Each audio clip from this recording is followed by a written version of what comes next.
नमस्कार। कृषि समाचारों के आज के अंक में आप सभी का स्वागत है। सबसे पहले नजर डालते हैं आज के मुख्य कृषि समाचारों पर। प्रधानमंत्री जी ने कहा कि कृषि पर देश को सिक्किम से सीख लेने की जरूरत। किसानों के दीर्घकालीन फायदे के लिए कृषि केंद्रित योजनाएं। टिश्यू कल्चर केले के पौधों का उत्पादन बढ़ा। प्रदेश में कुक्कुट पालन इकाइयां लगाने पर मिलेगी छूट। किसानों के लिए 1 अप्रैल से नई बीमा योजना और 280 रुपए ही रहेगा गन्ना मूल्य। अब कृषि समाचार विस्तार से। गंगटोक में आयोजित जैविक कृषि सम्मेलन को संबोधित करते हुए प्रधानमंत्री नरेंद्र मोदी जी ने कहा कि जैविक खेती पर देश को सिक्किम से सीख लेने की जरूरत है। सिक्किम ने जैविक खेती की जो राह पकड़ी है, उससे पूरे देश में जैविक पवन की प्रेरणा फैलेगी। हम आधुनिकता की हवा में फंसे हैं, जबकि सिक्किम में जैविक पवन की हवा चल रही है। सिक्किम दुनिया के लिए मॉडल है और इसमें विकास के साथ ही पर्यावरण का भी ख्याल रखा है। प्रधानमंत्री जी ने कहा कि देश में जैविक कृषि का माहौल बना है और किसान प्रयोग के लिए तैयार हैं। उन्होंने किसानों द्वारा फसलों के बीमा पर भी जोर दिया।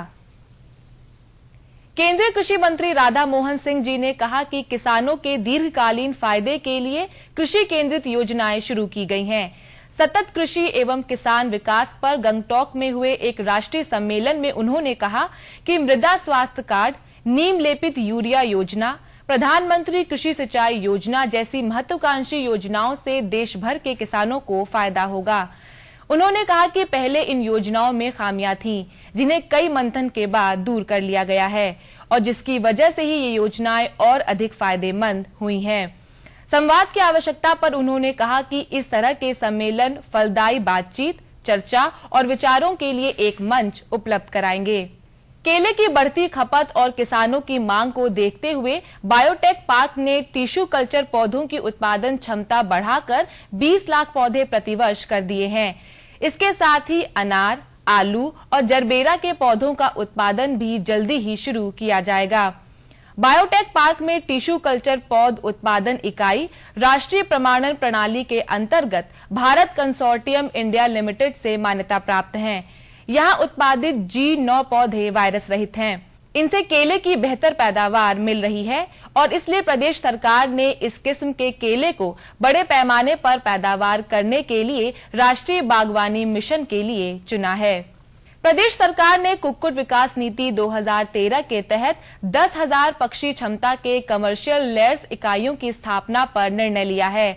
इस योजना के तहत प्रदेश में 630 इकाइयां लगाई जाएंगी। इस योजना के तहत एक लाभार्थी अधिकतम 2 इकाइयां स्थापित कर सकता है। इसमें सभी तरह के लाभार्थियों को एक इकाई के लिए अधिकतम 49 लाख रुपए के बैंक ऋण पर 13.33 लाख रुपए की प्रतिपूर्ति प्रदेश सरकार करेगी। कुक्कुट पालन को प्रोत्साहित करने के लिए प्रदेश सरकार ने प्रदेश के सभी जिलों में भूमि की खरीद पर स्टाम्प ड्यूटी पर 100% छूट, कुक्कुट आहार उत्पादन के लिए आहार इंग्रेडिएंट्स पर प्रवेश शुल्क की छूट तथा 400 रुपए की दर से 10 वर्षों तक विद्युत ड्यूटी पर छूट मिलेगी। प्रदेश मंत्रिमंडल ने कृषक बीमा योजना को समाप्त करके उसके स्थान पर मुख्यमंत्री किसान एवं सर्वहित बीमा योजना नाम की नई योजना चलाने का फैसला किया है। 1 अप्रैल से शुरू होने वाली इस नई बीमा योजना के प्रस्ताव को मंत्रिमंडल ने मंजूरी दे दी है। सीएम किसान एवं सर्वहित बीमा योजना में 3 करोड़ परिवारों को दोहरा बीमा लाभ मिलेगा। मृत्यु व विकलांगता पर 5 लाख रुपए तक का दुर्घटना लाभ और हादसे के बाद इलाज को 2.5 लाख रुपए तक की चिकित्सा व जरूरत के अनुसार 1 लाख तक के कृत्रिम अंग उपलब्ध कराने की व्यवस्था की गई है। कैबिनेट की हुई बैठक में उत्तर प्रदेश में लगातार चौथे साल गन्ने का राज्य परामर्शी मूल्य नहीं बढ़ाने का निर्णय लिया गया है। चालू पेराई सत्र 2015-16 के लिए किसानों को चीनी मिलों को देने वाले सामान्य प्रजाति के गन्ने का मूल्य 280 प्रति क्विंटल ही रहेगा। इस 280 के भाव में से 230 रुपए प्रति क्विंटल की दर से चीनी मिलों को किसानों द्वारा मिलों की गन्ना आपूर्ति करने के 14 दिन में ही भुगतान करना होगा। कैबिनेट की बैठक में यह भी तय किया गया है कि बाजार में चीनी के भाव में आने वाले उतार चढ़ाव के अनुसार ही चीनी मिलों को सरकार की ओर से मदद दी जाएगी। इसके साथ ही अगर 14 दिन में भुगतान नहीं हुआ तो किसानों को ब्याज भी देना होगा। और अब बात करते हैं कृषि वैज्ञानिकों के अनुसार इस हफ्ते की जाने वाली कृषि गतिविधियों की। ठंडे मौसम में गेहूं के खेतों में विशेष ध्यान देने की जरूरत होती है। गेहूं की सिंचाई के मामले में सचेत रहना बहुत जरूरी है। सामान्य तौर पर 20 दिनों के अंतराल पर सिंचाई करते रहना चाहिए। गेहूं के खेतों में खरपतवारों को निकालते रहें। मटर और मसूर के खेतों में अच्छी तरह से निराई गुड़ाई करें। चने व मटर के खेतों में फूल आने से पहले सिंचाई करें। जौ की बुआई को अगर 1 महीना हो गया हो तो सिंचाई शीघ्र करें। सरसों व राई के खेतों की निराई गुड़ाई करें। गन्ने की पैड़ी फसल व शरतकालीन बुआई वाले गन्ने की कटाई का काम पूरा करें। गन्ने की पत्तियों को जलाएं नहीं बल्कि इन्हें जमा करके कंपोस्ट बनाने में इस्तेमाल करें। प्याज की रोपाई की तैयारी करें। रोपाई से पहले खेत में नाइट्रोजन, फास्फोरस और पोटाश डालना ना भूलें। आलू की पछैती व मध्यम फसलों में झुलसा रोग का असर दिखने पर मैंकोजेब दवा का इस्तेमाल करें। कृषि समाचारों के बाद आइए अब जानकारी लेते हैं औसत मंडी भावों की।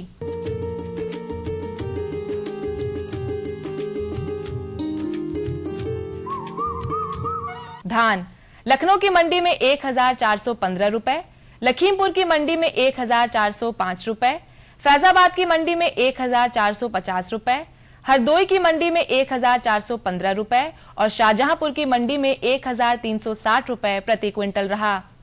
चावल लखनऊ में 2175 रुपए, लखीमपुर में 2090 रुपए, फैजाबाद में 2085 रुपए, हरदोई में 2170 रुपए और शाहजहांपुर में 2150 रुपए प्रति क्विंटल रहा।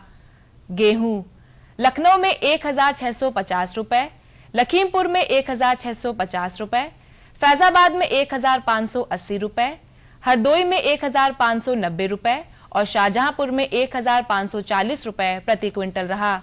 मसूर लखनऊ में 7450 रुपए, लखीमपुर में 7500 रुपए, फैजाबाद में 6550 रुपए, हरदोई में 7800 रुपए और शाहजहांपुर में 6960 रुपए प्रति क्विंटल रहा। उड़द लखनऊ में 9400 रुपए, लखीमपुर में 9150 रुपए, फैजाबाद में 9675 रुपए, हरदोई में 9800 रुपए और शाहजहांपुर में 8885 रुपए प्रति क्विंटल रहा। चना लखनऊ में 5550 रुपए, लखीमपुर में 5345 रुपए, फैजाबाद में 5450 रुपए, हरदोई में 5200 रुपए और शाहजहांपुर में 5380 रुपए प्रति क्विंटल रहा। गुड़ लखनऊ में 2800 रुपए, लखीमपुर में 2750 रुपए, फैजाबाद में 2950 रुपए, हरदोई में 2460 रुपए और शाहजहांपुर में 2390 रुपए प्रति क्विंटल रहा।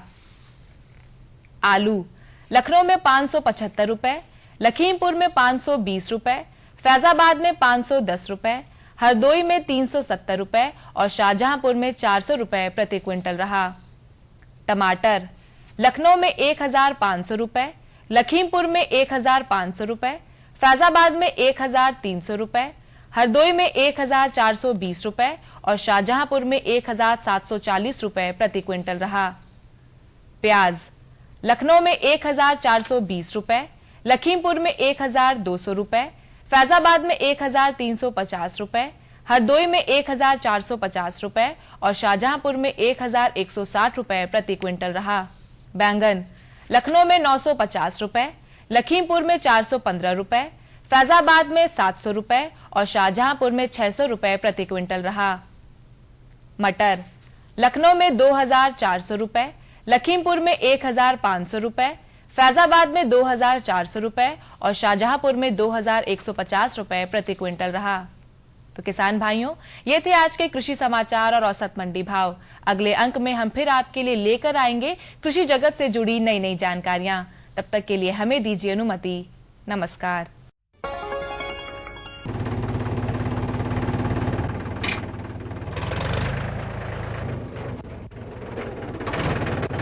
अरे हरकू वाह, बीज, कीटनाशक और आज खाद भी।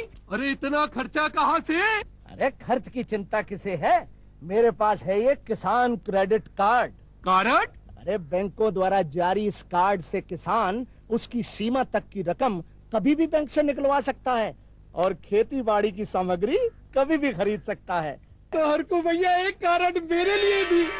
किसान क्रेडिट कार्ड के लिए नजदीकी बैंक से संपर्क करें और पाएं ढेर सारे लाभ। खुशबू की फुहार में, स्वाद की बहार में, तरक्की की तानों में, खिलती मुस्कानों में, हरे भरे पौधों में, बड़े बड़े सौदों में, मधुर भिनभिनाहट में, खुशियों की आहट में, बागवानी मिशन,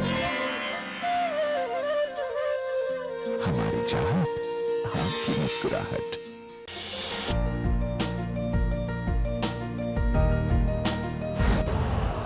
यूरिया का स्वदेशी उत्पादन 70 लाख टन बढ़ाने के लिए 6 उर्वरक संयंत्रों का उद्धार किया जा रहा है।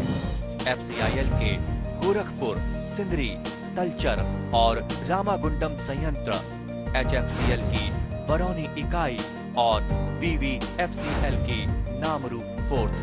सोने पर सुहागा ये है कि देश में अब बनेगा सिर्फ नीम लेपित यूरिया, क्योंकि इससे होगा किसानों का फायदा ही फायदा। अनाज का उत्पादन 10% तक बढ़ेगा। बढ़ेगी 10 से 15% नाइट्रोजन क्षमता।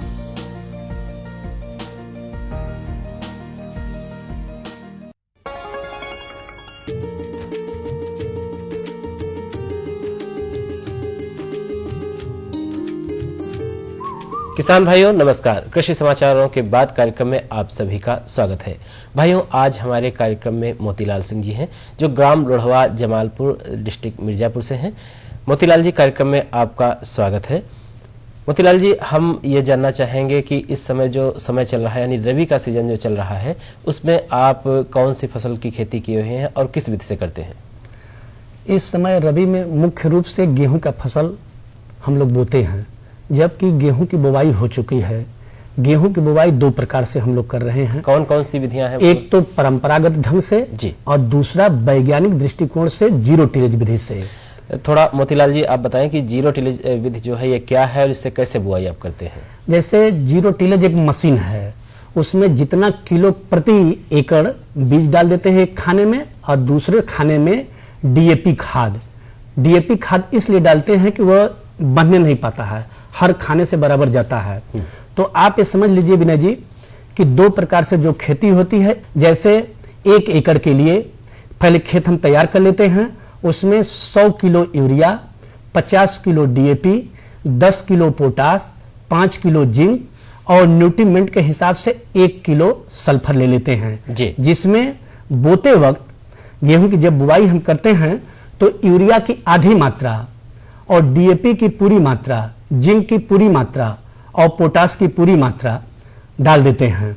और जब गेहूं 21 दिन का हो जाता है, ताजमूल अवस्था में हो जाता है, जब पहले सिंचाई करते हैं तो बची ही यूरिया की आधी मात्रा, जैसे 50 किलो बचा है तो 25 किलो पहली सिंचाई पर और 1 किलो सल्फर मिला करके हम छिड़ देते हैं जी। और जब हम दूसरी सिंचाई करते हैं तो बची हुई यूरिया का पूरा जो बचा हुआ भाग है उसको छिड़काव कर देते हैं।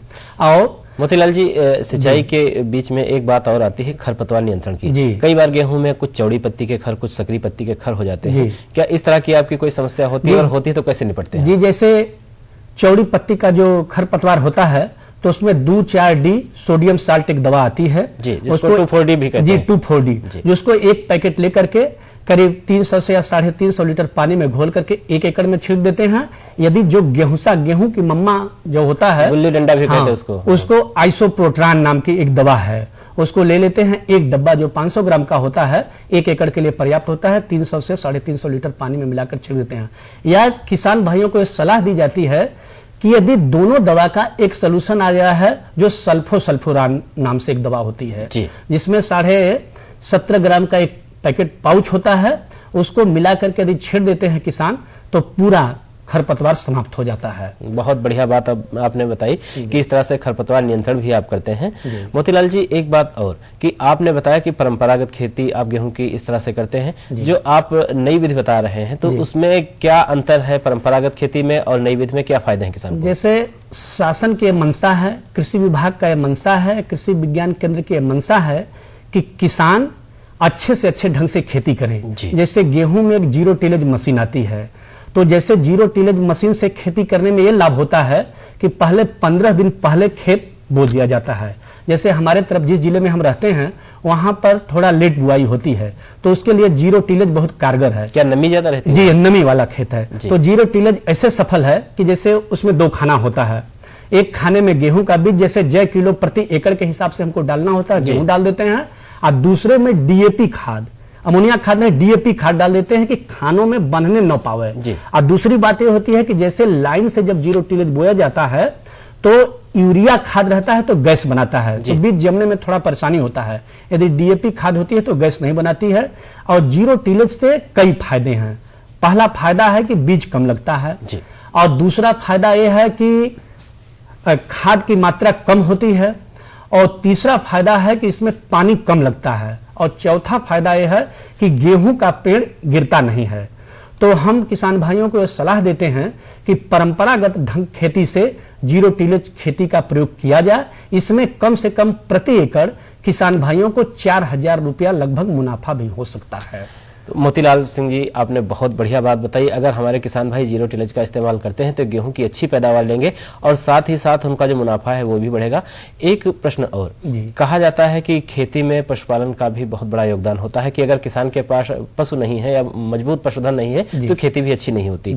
पशुधन में आप क्या करते हैं, पशुपालन कैसे करते हैं? पहले जमाने से एक परंपरा रही हमारे देश में कि 1 जून खेती 2 जून गाय, कि किसान 1 जून अपने खेत के मेड़ पर जरूर जाएगा, तो धरती कहे किसान से, फसल कहती है, और गाय है तो 2 जून गाय। प्रतिदिन गाय को 2 जून देखना पड़ता है। इस समय विनय भैया हमारे पास 3-4 गायें हैं जी, और गाय से दूध का भी व्यवसाय अलग से हो जाता है, और गाय से जो गोबर निकलता है, खेती के लिए गोबर का होना भी जरूरी है। अब तो सारे वैज्ञानिकों का मत है कि हमारी माता बीमार पड़ गई, बिल्कुल बिल्कुल, इतना हम रासायनिक खादों का प्रयोग कर रहे हैं कि धरती बीमार हो गई। अब तो तमाम वैज्ञानिक कृषि विभाग का मंशा हो गया है कि खाद के गोबर की खाद का प्रयोग किया जाए, सनई ढांचा का प्रयोग किया जाए। तो हम गाय का जो रखते हैं उसमें एक गोबर गैस छोटा प्लांट बनाए हुए हैं, उससे जितना गोबर निकलता है प्रति वर्ष विभिन्न खेतों में बदल बदल करके हम डालते रहते हैं, और उससे खेती का स्वास्थ्य भी सही रहेगा और किसान का उपज भी बढ़िया रहेगा। बहुत बढ़िया बात आपने बताई, और हमारे किसान भाइयों को ये ध्यान देना चाहिए कि अगर खेती अच्छी करनी है तो गोबर का जो उत्पादन है वो अपने दरवाजे पर करना चाहिए, पशुपालन करना चाहिए और सदुपयोग भी करना चाहिए, जैसा कि मोतीलाल सिंह जी गोबर गैस के माध्यम से कर रहे हैं।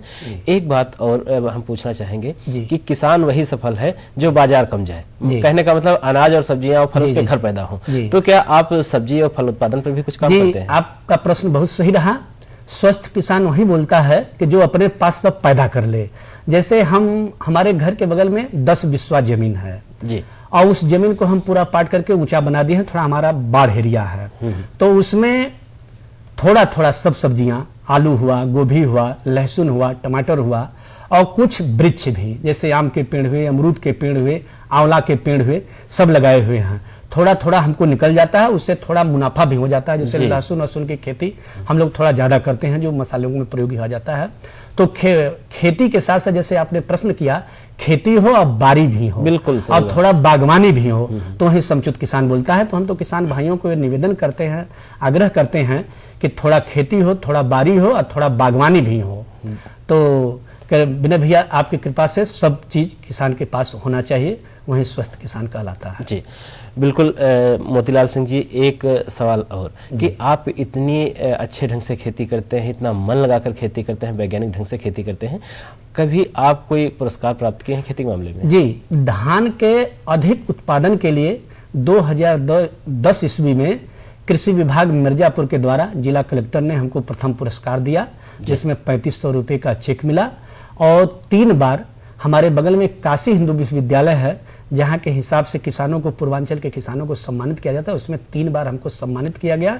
इसलिए सम्मानित किया गया कि बीएचयू के सहयोग से सीमिट और मैक्सिको का कुछ बीज बोया जाता है ट्रायल के रूप में, उसमें हमारा सबसे बढ़िया ट्रायल रहा। इस वक्त हमारे प्लाट पर 24 प्रकार का गेहूं का ट्रायल किया गया है, जिसमें जिंक और आयरन की मात्रा मतलब टेस्ट किया जाता है। जैसे आज स्थिति क्या है कि सारे मनुष्य, सारे लोग बीमार पड़ रहे हैं, पहले जमाने में ऐसी बीमारी नहीं थे, तो हमारे देश के वैज्ञानिकों और कृषि विभाग का ये चिंतन रहा कि हम धान गेहूं में क्यों न ऐसा उत्पाद डाल दें कि जिंक और आयरन की मात्रा बढ़ जाए और यहाँ के लोग खेती के साथ साथ स्वस्थ मनुष्य भी रहें। जी जी। तो मोतीलाल सिंह जी, आप बहुत बढ़िया काम कर रहे हैं खेती के मामले में। एक हम आपसे संदेश चाहेंगे कि जो हमारे किसान भाई हैं, हमारे जो नए किसान हैं, पढ़े लिखे किसान, उनके लिए आप क्या संदेश देना चाहेंगे? जी, अब तो भरसक तमाम लोग, नौजवान तो खेती छोड़ना चाह रहा है, मगर हमारा ये मानना है कि यदि नौजवान अपने मन से पढ़ाई लिखाई के बाद खेती पर लग जाए और नवीनतम तकनीक के आधार पर, अच्छी तकनीक के आधार पर यदि खेती करने लगे, तो यह दिन दूर नहीं है कि जैसे हिंदुस्तान पहले सोने का चिड़िया कहलाता था, आज भी कृषि के बदौलत सोने की चिड़िया हो सकती है, हमारा मान्यता है। जी, मोतीलाल सिंह जी, आप बहुत अच्छी खेती कर रहे हैं, लोगों को भी जागरूक कर रहे हैं। भविष्य की योजनाएं आपकी क्या है? भविष्य की योजना यह है कि इसमें तो कृषि वैज्ञानिक के बल से हम लोगों ने अच्छा खाद बीज पाया जी, और यहाँ के इंजीनियरों के बल पर हमने अच्छी तकनीक और कृषि उत्पाद पाए जी। मगर हम सरकार से मांग करते हैं कि यदि जो कृषि का उत्पादक है उसका अच्छा मूल्य मिलने लगे, तो हम समझते हैं कि पुनः फिर कृषि सफल हो जाएगी। आप अपनी खेती में और क्या बेहतर करना चाहते हैं? खेती में बेहतर है कि जैसे पहले जमाने में लोग कहते थे कि नौकरी हो तो सरकारी हो, तो खेती में यदि तरकारी हो तो कैश क्रॉप हो सकता है। बहुत बढ़िया। मगर हमारा एरिया ऐसा है, बाढ़ का एरिया, हम लोग मार खा जाते हैं। जी। तरकारी कम होती है। जी। और धान गेहूं पर हम लोग रहते हैं, तो ऐसी मान्यता है। जी, तो मोतीलाल जी, आज आप हमारे कार्यक्रम में आए, हमारे किसान भाइयों को इतनी बढ़िया जानकारी दी, इसके लिए आपको बहुत बहुत धन्यवाद। आपको भी बहुत बहुत धन्यवाद। तो किसान भाइयों, आज के कार्यक्रम के माध्यम से आपने जानकारी ली कि किस तरह से आप खेती में छोटी छोटी बातें अपना करके अच्छा लाभ प्राप्त कर सकते हैं। हमें आशा है कि आज के कार्यक्रम से आप जरूर लाभान्वित होंगे, इन बातों को अपनाएंगे, फायदा उठाएंगे। अब दीजिए अनुमति। नमस्कार। नमस्कार।